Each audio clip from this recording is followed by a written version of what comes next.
Homens do Sagrado. O programa que falará dos desafios que um padre enfrenta no seu cotidiano, mas também abordará as belezas escondidas no coração dos sacerdotes. Homens do Sagrado. Apresentação Padre Luvanor Pereira.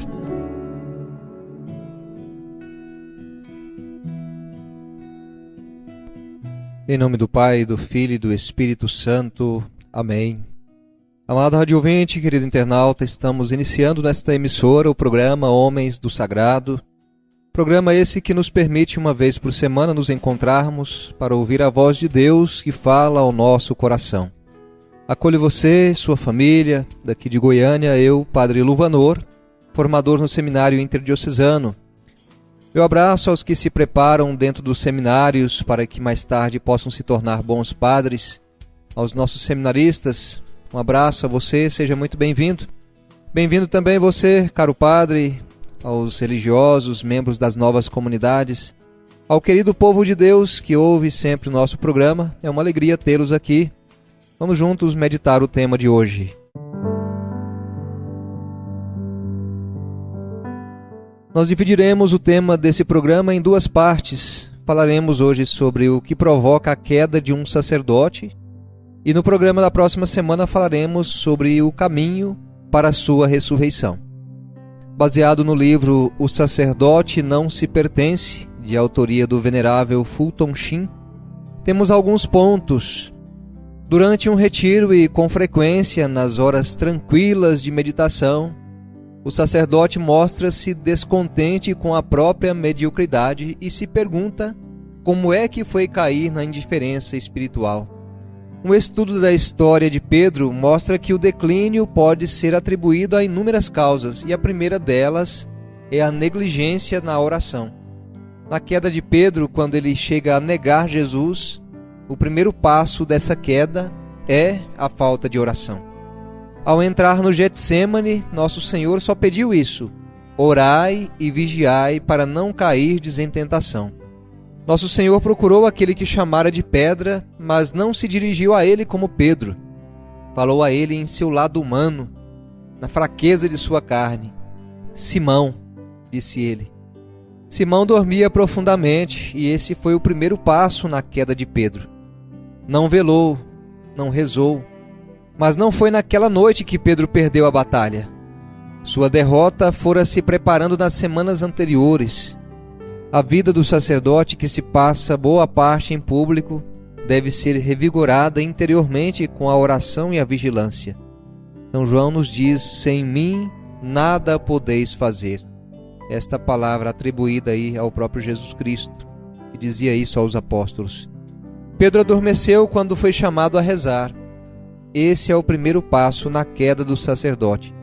E não só do sacerdote, mas todos aqueles que querem se colocar de um modo muito concreto nessa busca de santidade.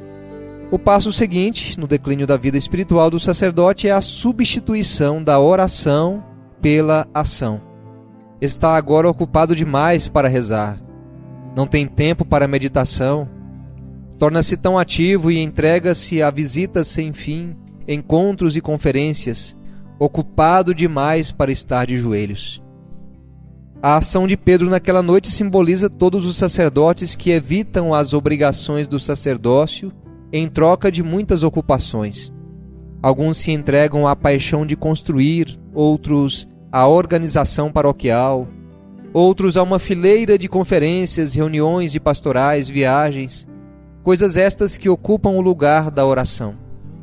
A administração, as longas horas nos escritórios, festas paroquiais, são estas as marcas que podem matar o espírito. Diz Aristóteles que um vício é inimigo da espiritualidade. Que vício é esse? O vício de fazer coisas demais. Quando o espírito crístico vai embora, o espírito carnal produz o padre prático, o padre de ação.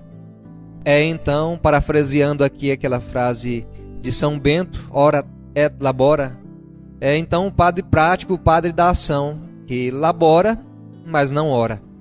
Depois de abrir mão da meditação e de preencher os dias com ativismo, o próximo passo do sacerdote para baixo é o de abrir mão da mortificação e se tornar morno. Pedro seguia-o a uma longa distância, diz Mateus 26:58. Na última ceia, Pedro prometera tudo, porém, rapidamente começou a desistir de tudo. Quando nosso Senhor partiu para Jerusalém, Pedro e os outros seguiram-no com o coração desanimado, nos diz o Evangelho de Marcos 10:32. Aterrorizados com a perspectiva da cruz, ele sentiu, é verdade, a atração da paixão de Cristo, mas uma relutância em se envolver definitivamente o fez ficar bem para trás. Todo sacerdote passa pela mesma experiência. A negligência em velar, rezar e mortificar-se produz um incômodo interior tão grande em estar próximo demais ao Senhor. Quando isso acontece, o coração do sacerdote já não está mais no seu trabalho. Celebra a missa, reza o ofício, mas raramente visita o Santíssimo. Mantém o Senhor à distância. Perde o gosto pelas coisas espirituais.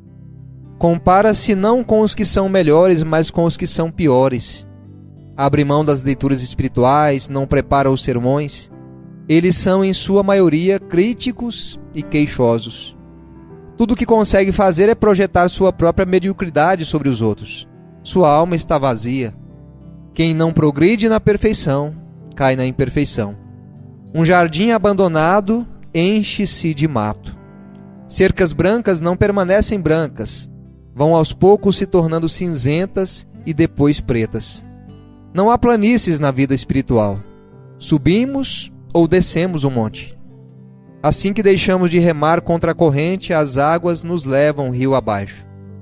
O último passo é a satisfação das carências, emoções e confortos da criatura. Quando, porém, o homem tem pouca satisfação espiritual dentro de si, quando a maré de sua devoção recua, tem de encontrar alguma compensação para a sua íntima solidão. Para compensarmos nossa pobreza interior, buscamos ser exteriormente ricos. Só depois de Adão e Eva terem perdido o brilho interior da graça, ganharam consciência do fato de estarem nus.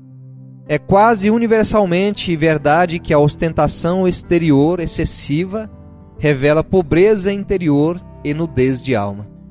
O resultado é que, afastado do Senhor, Simão topa com uma ocasião de pecado. Sem tempo para meditar, ainda tem tempo para conversar. Embora estivesse Jesus distante, uma jovem estava perto. Os lábios de Pedro, que mal haviam degustado o banquete eucarístico da vida, já dizem uma mentira. Pouco antes estava pronto para morrer com Cristo. Agora, sem ele, não teve coragem de enfrentar a curiosidade de uma mulher. Quando o espírito do sacerdote se esfria, os inimigos de Cristo, o mundo, a carne e o diabo, logo acham um jeito de oferecer o fogo, o conforto e a companhia. Pois bem, queridos irmãos, irmãs, caros sacerdotes, seminaristas, religiosos, você leigo consagrado, nós vimos então alguns passos que levam à queda de um sacerdote. No entanto, isso serve para qualquer vocação. Mesmo você leigo que nos ouve, que é casado, se não tiver oração, mortificação, outra coisa vai entrando no lugar de Deus, e é um passo para a ruína. Quero finalizar então esse programa rezando com você, rezando por sua família, por sua casa, por sua vida.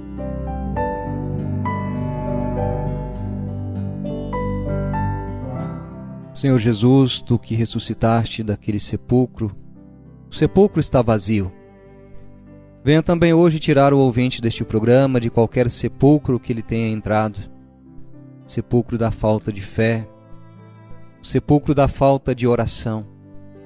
Todos os sepulcros, Senhor, o Senhor ressuscitou e acreditamos nessa verdade.